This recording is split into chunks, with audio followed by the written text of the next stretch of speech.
Break के बाद रुक करेंगे मध्य प्रदेश बुलेटिन की ओर, जिसमें बात होगी पन्ना की, जहां पन्ना छतरपुर नेशनल हाईवे पर बाघ का मनमोहक वीडियो वायरल हुआ। साथ ही बात होगी राजगढ़ की, जहां हरिओम नागर को अंतिम विदाई दी गई। ऐसी तमाम खबरों पर विस्तार से होगी चर्चा। धार जिले के प्रसिद्ध पर्यटक स्थल मांडू के एक निजी होटल में कांग्रेस के 2 दिवसीय नव संकल्प शिविर के आज अंतिम दिन विधायकों ने शपथ लेकर कार्यक्रम के अंत में राष्ट्रगान गाकर शिविर को संपन्न किया। शिविर के अंत में अधिकांश विधायकों ने आदिवासी की मादल थाप पर आदिवासी नृत्य किया। हालांकि शिविर का मुख्य उद्देश्य 2028 के चुनाव के भाजपा के गढ़ को भेदने को लेकर था। शिविर के अंत में मीडिया से चर्चा करते हुए प्रतिपक्ष नेता उमंग सिंगार ने कहा कि ये 2 दिवसीय शिविर का अंत नहीं है। इस शिविर में सभी विधायकों ने निर्णय लिया है कि दलित, आदिवासी, ओबीसी, सामान्य वर्ग को उनका अधिकार दिलाना है। लेकिन मैं समझता हूँ कि 2 दिन का शिविर समापन नहीं है, ये एक संकल्प है, एक नए युग का संकल्प है जो हमने मध्य प्रदेश के लिए कांग्रेस पार्टी के विधायक और नेताओं के साथ मिलकर लिया।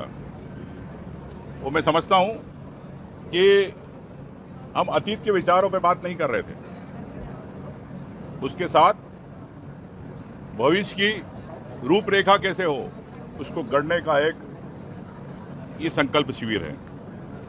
और एक कह सकता हूं कि आत्म विश्लेषण का एक दौर था कांग्रेस पार्टी का, वो भी हमने किया। चाहे कोऑपरेटिव के मामले हो, चाहे स्वसहायता समूह की बात हो, चाहे अतिथि शिक्षक की बात हो, चाहे संविदा शिक्षक की बात हो, चाहे परीक्षाओं में घोटालों की बात है। कई सीटों पे क्या हमें हर समाज को लेके क्या जातिगत समीकरण बनाना, जिले में क्या रहेंगे जातिगत समीकरण, संगठन सृजन कार्यक्रम चल रहा है। वो आप देखेंगे कि जब जिला अध्यक्ष बनेंगे तो संगठन सृजन के अंदर सभी वर्ग को सम्मान दिया जाएगा। तो ये कांग्रेस का एक विजन है कि आज जिस प्रकार से धर्म को लेकर, सांप्रदायिकता को लेकर। धार से सी न्यूज संवाददाता प्रकाश जोशी की रिपोर्ट। खबर पन्ना से, जहां छतरपुर नेशनल हाईवे 39 पर पांडा फॉल के पास एक बाघ को नाले के पानी में अटखेलियां करते देख राहगीर मंत्रमुग्ध हो गए। इस रोमांचक दृश्य का एक वीडियो आज सोशल मीडिया पर तेजी से वायरल हो रहा है, जिसमें बाघ को पानी में मस्ती करते हुए देखा जा सकता है। राहगीर इस मार्ग से गुजर रहे थे, तभी अचानक उनकी नजर नाले के पास पड़े एक बाघ पर पड़ी जो पानी में खेल रहा था। बाघ की मनमोहक अदाएं इतनी लुभावनी थी कि कई लोगों ने तुरंत अपने मोबाइल फोन निकालकर इस पल को कैमरे में कैद कर लिया। वीडियो में बाघ पानी में डुबकी लगाते हुए दिखाई दे रहा है, उछलते कूदते और प्लेफुली तरीके से अटखेलियां करते हुए दिख रहा है। ये दृश्य बेहद अद्भुत और दुर्लभ था, जिसे देखकर राहगीर रोमांचित हो उठे। इस वीडियो के वायरल होने के बाद वन्यजीव प्रेमियों और आम जनता के बीच ये चर्चा का विषय बन गया है। ये घटना एक बार फिर पन्ना टाइगर रिजर्व और उसके आसपास के क्षेत्रों में बाघों की बढ़ती संख्या और उनके प्राकृतिक आवास की महत्ता को दर्शाती है। साथ ही ये वीडियो लोगों को वन्य जीवों के प्रति जागरूकता और उनके संरक्षण के महत्व का संदेश भी दे रहा है। पन्ना से सी न्यूज संवाददाता रफी खान की रिपोर्ट। राजगढ़ जिले की माटी का लाल भारतीय सेना के जवान हरिओम नागर का जम्मू कश्मीर में ड्यूटी के दौरान बर्फीले पहाड़ के गिरने से दुखद निधन हो गया। रविवार रात उनका पार्थिव शरीर पचोर लाया गया, जहां सोमवार सुबह से ही हजारों लोग शहीद को अंतिम श्रद्धांजलि देने के लिए उमड़ पड़े। शहीद हरिओम की अंतिम यात्रा 21 किलोमीटर लंबी निकाली गई, जिसमें करीब 2000 गाड़ियां और 4000 मोटरसाइकिल शामिल थी। पार्थिव शरीर को देखते ही पिता दुर्गा प्रसाद नागर बेसुध हो गए और मां का रो रो कर बुरा हाल था। शहीद को उनके बड़े भाई बालचंद नागर ने मुखाग्नि दी। अंतिम यात्रा में मध्य प्रदेश शासन के मंत्री गौतम टेटवाल, सांसद रोडमल नागर, विधायक अमर सिंह यादव समेत अनेक जनप्रतिनिधि, ग्रामीण जन और सेना के अधिकारी उपस्थित रहे। हरिओम नागर को पूरे राजकीय सम्मान के साथ अंतिम विदाई दी गई, जिसमें सशस्त्र बलों ने गार्ड ऑफ ऑनर दिया और तिरंगे में लिपटे वीर सपूत को सलामी दी गई। सारंगपुर से सी न्यूज संवाददाता नागेश्वर पाटीदार की रिपोर्ट। सुजालपुर में पत्रकार ओम मेवाड़ पर दर्ज की गई कथित झूठी एफआईआर के विरोध में मंगलवार को मेवाड़ राजपूत समाज एवं करणी सेना ने संयुक्त रूप से जोरदार विरोध प्रदर्शन किया। प्रदर्शनकारियों ने मंडी पुलिस चौकी चौराहे से एसडीओपी कार्यालय तक पैदल मार्च निकाला और एसडीओपी कार्यालय के समक्ष चक्का जाम कर मुख्यमंत्री के नाम ज्ञापन सौंपा। प्रदर्शन के दौरान भारी संख्या में समाज जन एवं संगठन के सदस्य शामिल हुए। विरोध जताते हुए उन्होंने पत्रकार ओम मेवाड़ा पर दर्ज एफआईआर को तुरंत निरस्त करने और पूरे मामले की निष्पक्ष जांच कराने की मांग की। संगठनों ने चेतावनी दी है कि यदि 10 दिनों के भीतर कार्रवाई नहीं हुई तो वे उग्र आंदोलन करने को बाध्य होंगे, जिसकी संपूर्ण जिम्मेदारी शासन प्रशासन की होगी। विरोध प्रदर्शन को देखते हुए प्रशासन ने कानून व्यवस्था बनाए रखने के लिए भारी पुलिस बल तैनात किया था। एसडीएम अर्चना कुमारी ने प्रदर्शनकारियों से ज्ञापन प्राप्त किया और उचित कार्रवाई का भरोसा दिलाया। भाई पत्रकार सिंह जी, इनके साथ जो आज हुआ है वो बहुत ही निंदनीय है। मेरे हिसाब से ये आम जनता के साथ भी होता तो हम लोग ऐसे ही खड़े मिलते हैं, क्योंकि जो एक अगर एम्बुलेंस को निकालना इन्होंने गलत काम किया है तो मेरे हिसाब से तो इन्होंने दुनिया का सबसे गलत काम किया होगा, जो इनके साथ जो पुलिस प्रशासन ने इस तरह की कार्रवाई की है।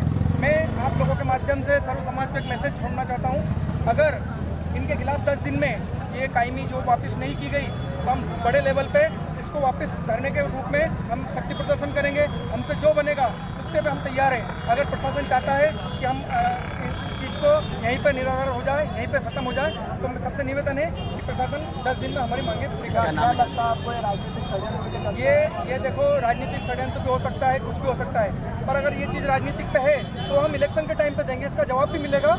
जो राजनेता हमेशा के लिए, ज़िंदगी भर के लिए राजनेता नहीं रहेगा। राजनेता कुछ दिन का है, राजनेता एक दिन वापस ग्राउंड लेवल पे आएगा और आम जनता इसको ग्राउंड लेवल पे लेके आएगी। क्या नाम है? मनीष सिंह राजपूत। रास्ते को लेकर और पाइपलाइन को लेकर वहाँ के नागरिकों ने धरना प्रदर्शन कर रहे थे और यहाँ के पुलिस प्रशासन वहाँ नारेबाजी कर रहे थे अपने क्या बोलते हैं नगर पालिका के खिलाफ। कहीं ना कहीं काम विकास में लेट हो रही थी। उस बीच में जब कवरेज करने ओम मेवाड़ा पहुँचता है और वहाँ पर एक यूट्यूबर पहुँचता है, तो मैं चाहता हूँ क्या राजनीतिक प्लानिंग से पहुँचाया था उसको, या आपने हरदा का बात भी पुलिस समझ नहीं रही है कि हरदा में इतना बड़ा कांड करा, लाठीचार्ज करा, तो भैया आप मणिपुर चल जाइए। अगर इतनी पहलवानी करनी है पुलिस को तो पत्रकार की एफआईआर नहीं कर रहे हैं। एक पत्रकार 8 घंटे परेशान हो रहे हैं, आप किसके दबाव मारे? जनता आपकी तरफ देखती है, पुलिस की तरफ देखती है, एक आस लगा के आता है गरीब कि यहाँ पुलिस में हमारी एफआईआर लिखी जाएगी और हमारी पुलिस सेवा करेगी, रक्षा करेगी। आप तो भक्षक हो रहे हो कि एक पत्रकार पे हमला हो रहा है, आप एक झूठी वहाँ प्रशासन पूरा एसडीओपी टीआई खड़े हैं, इसके बाद एफआईआर नहीं कर रहे हो, क्या मामला है? क्या आप सोची समझी चाल थी क्या पुलिस की? मैं यही कहूँगा कि अगर आपने 1 तारीख तक उस पर निष्पक्ष जांच नहीं की, वो एफआईआर वापस नहीं ली, तो ये अभी तो छोटे रूप में है, यहाँ बड़ा आंदोलन होगा। अच्छा, प्रशासनिक अधिकारियों को आपने ज्ञापन दिया, क्या आश्वासन दिया उन्होंने आपको? अभी 1 तारीख का माननीय एसडीएम मैडम, एसडीओपी सभी राजस्व है, राजस्व विभाग, उनने 1 तारीख का कहा है। शाहजहाँपुर से सी न्यूज़ संवाददाता रमेश राजपूत की रिपोर्ट। छतरपुर एसपी को diamond home stay hotel Khajuraho में युवती की मौत को लेकर एसपी से परिजनों ने शिकायत की। कार्रवाई पर उठाए सवाल। पन्ना जिले के ग्राम सोहगी निवासी गुंदलाल प्रजापति ने अपनी 19 वर्षीय बेटी निशा प्रजापति की मौत को आत्महत्या नहीं बल्कि पूर्व नियोजित हत्या और संभवतः बलात्कार बताया है। परिजनों का आरोप है कि पुलिस ने मामले की लीपापोती करते हुए सही रिपोर्ट दर्ज नहीं की और आरोपियों को बचाने का प्रयास किया जा रहा है। निशा, जो पन्ना कॉलेज में बीएससी द्वितीय वर्ष की छात्रा थी, 30 जून 2025 को अचानक लापता हो गई थी। परिजनों ने पहले बदनामी के डर से रिपोर्ट नहीं की, लेकिन 3 जुलाई की रात को एक युवक विजय स्वामी प्रजापति ने निशा के बहनोई को फ़ोन कर बताया कि निशा खजुराहो के डायमंड होम स्टे होटल में फांसी लगाकर मर गई है।